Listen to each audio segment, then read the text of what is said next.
कन्हैया पटेल राजधानी गोरखपुर।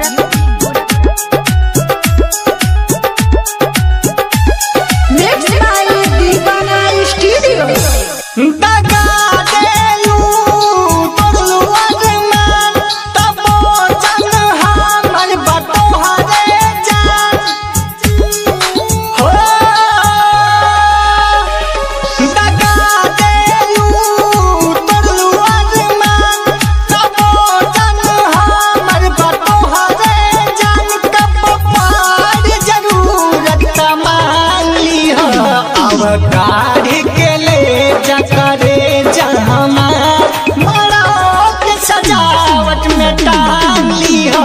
अब काढ़ के ले जा करे जहमार मड़ो के सजावट में टांग ली हो।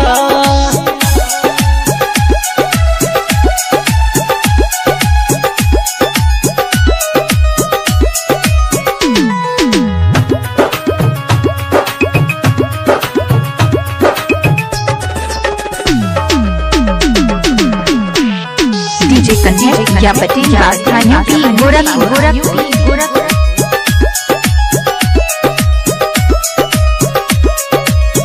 देख ल चाहे चीर के दिलवा मिल तस्वीर तोरा नाम के।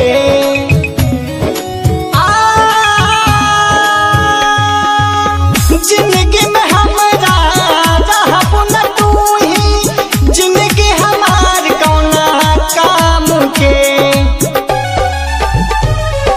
शादी होता दूसरा से हो, सुन जाइबू हमके बिसरा के हो।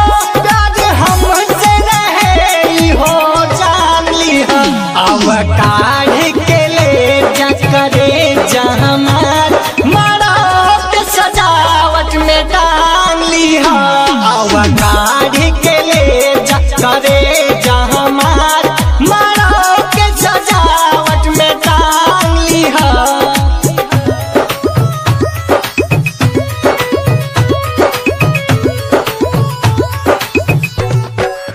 कन्हैया पटेल राजधानी गोरखपुर।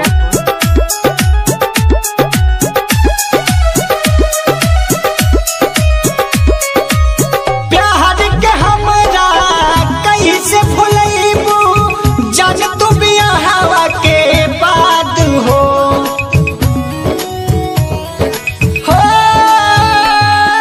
तोहके सताई मोरा याद हो, पियावा के बाह में झूल जइबू। आशीष के तू भूल जइहा, सुबह राजा के सब कुछ मान लीहा।